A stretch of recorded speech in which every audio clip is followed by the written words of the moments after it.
Hello and happy Valentine's Day from Ballymun Library. In this video I'm going to show you how to make a Ladybird Valentine, and all you need is a sheet of red card or paper and a black marker.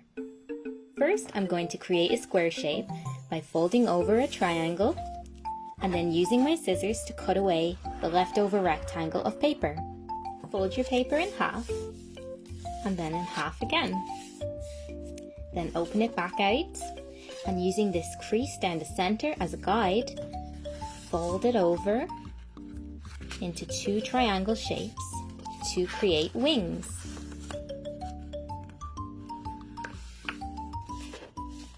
Like this. Flip the ladybird over and fold the top triangle down towards you. Then fold a smaller triangle shape back up.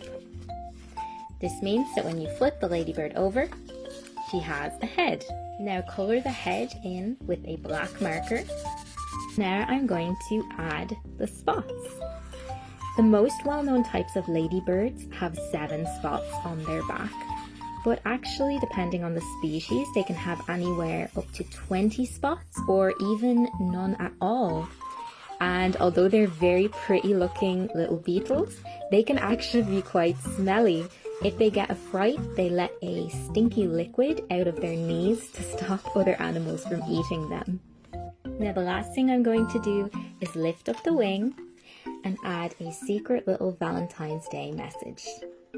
If you decide to make a Ladybird Valentine, please share a picture with us in our comments or email us at ballymunlibrary@dublincity.ie. And if you like learning fun facts about animals, be sure to pick up a copy of Animal Crackers from your local library. Hope you all have a very happy Valentine's Day.